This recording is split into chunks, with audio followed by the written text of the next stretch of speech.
पापा कोई कहानी सुनाओ प्लीज। सुनाता हूं बेटा। आज की कहानी थप्पड़। उस बस स्टैंड में 3 दयालु व्यक्ति और एक कहीं से भी दयालु नहीं लगने वाला व्यक्ति बैठा था। इतने में एक बुढ़िया अपने दोनों बेटों के विक्षिप्त होने के कारण दाने दाने को मोहताज होने की जानकारी देते हुए रोने लगी।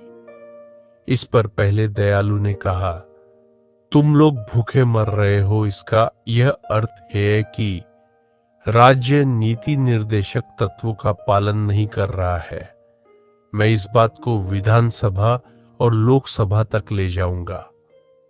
दूसरे दयालु ने कहा, यह तुम्हारे गैनव वालों के लिए शर्म की बात है कि उनके होते हुए एक परिवार भूख से मर रहा है।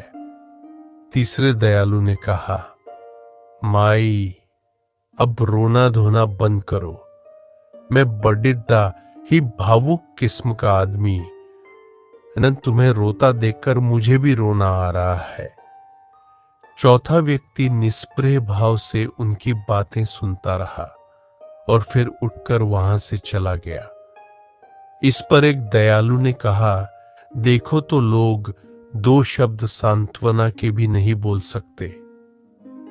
कुछ देर बाद वह चौथा व्यक्ति एक थैले में 10 किलो चावल लेकर आया और बड़ी ही खामोशी से उसने उस बुढ़िया को थैला सौंप दिया। अचानक तीनों दयालुओं का हाथ अपने अपने गालों तक पहुंच गया। उन्हें ऐसा लगा जैसे किसी ने उन्हें झन्नाटेदार थप्पड़ दी रसीद कर दिया हो। एक और कहानी सुनाओ ना। सुनाता हूं। धीरे धीरे रे मना, धीरे सब कुछ होए। तन्विक के अंदर धैर्य बिल्कुल भी दिन उसे करता और फिर उसे बनकर दूसरा काम शुरू कर देता। इसी तरह कई साल बीत चुके थे और वह अभी तक किसी बिजनेस में सेटल नहीं हो पाया था। तन्विक की इस आदत से उसके माता पिता बहुत परेशान थे। वे जब भी उससे कोई काम छोड़ देने की वजह पूछते तो वह कोई न कोई कारण बता खुद को सही साबित करने की कोशिश करता। अब तन्विक के सुधरने की कोई उम्मीद नहीं दिख रही थी कि तभी पता चला कि शहर से कुछ दूर एक आश्रम में बहुत पहुंचे हुए गुरुजी का आगमन हुआ। दूर दूर से लोग उनका प्रवचन सुनने आने लगे। एक दिन तन्विक के माता पिता भी उसे लेकर महात्मा जी के पास पहुंचे। उनकी समस्या सुनने के बाद उन्होंने अगले दिन सुबह सुबह तन्विक को अपने पास बुलाया। तन्विक को ना चाहते हुए भी भोर में ही गुरुजी के पास जाना पुट्टिद्दा।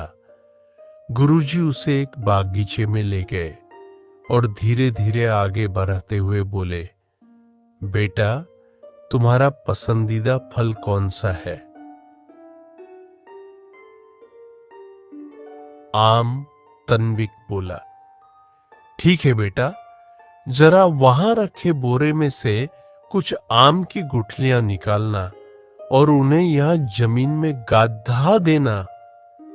तन्विक को यह सब बहुत अजीब लग रहा था, लेकिन गुरुजी बात मानने के अलावा उसके पास कोई चारा भी नहीं था।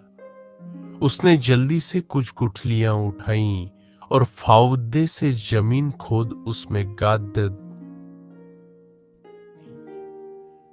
फिर वे तन्विक को लेकर वापस आश्रम में चले गए।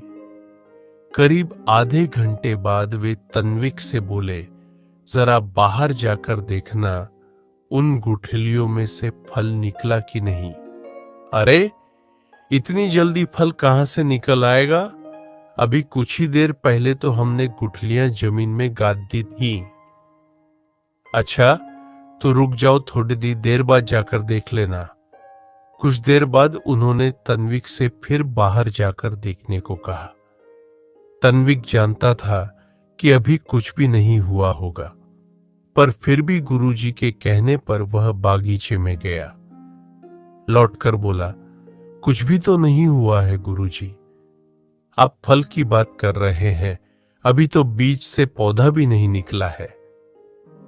लगता है कुछ गड़िड्डी डहबड्डा है, गुरुजी ने आश्चर्य से कहा। अच्छा बेटा, ऐसा करो, उन गुठलियों को वहां से निकाल के कहीं और गाद दो। तन्विक को गुस्सा तो बहुत आया, लेकिन वह दांत पीस कर रह गया। कुछ देर बाद गुरुजी फिर बोले, तन्विक बेटा, जरा बाहर जाकर देखो, इस बार जरूर फल निकल गए होंगे। तन्विक इस बार भी वही जवाब लेकर लौटा और बोला, मुझे पता था इस बार भी कुछ नहीं होगा, कुछ फल वाल नहीं निकला। क्या अब मैं अपने घर जा सकता हूं?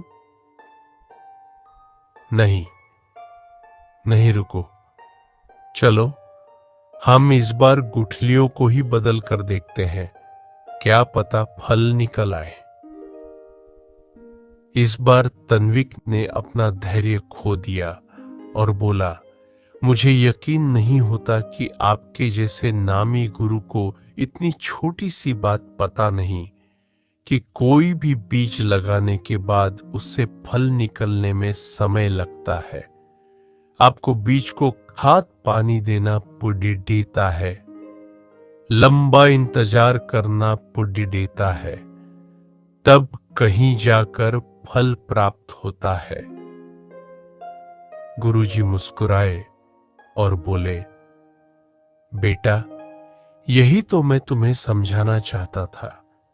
तुम कोई काम शुरू करते हो, कुछ दिन मेहनत करते हो, फिर सोचते हो प्रॉफिट क्यों नहीं आ रहा। इसके बाद तुम किसी और जगह वही या कोई नया काम शुरू करते हो, इस बार भी तुम्हें रिजल्ट नहीं मिलता। फिर तुम सोचते हो कि यार ये धंधा ही बेकार है।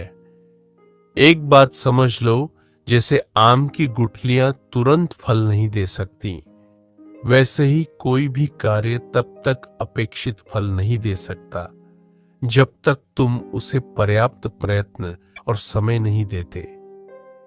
इसलिए इस बार अधीर होकर कोई काम बंद करने से पहले आम की इन गुठलियों के बारे में सोच लेना। कहीं ऐसा तो नहीं कि तुमने उसे पर्याप्त समय ही नहीं दिया। तन्विक अब अपनी गलती समझ चुका था। जिस प्रकार तेंदुलकर एक दिन में महान बल्लेबाज सचिन तेंदुलकर नहीं बना, वर्षों की मेहनत से श्रेष्ठ बल्लेबाज बना है, तन्विक ने भी मेहनत और धैर्य के बल पर जल्द ही एक नया व्यवसाय खड़ा किया और एक कामयाब व्यक्ति बना।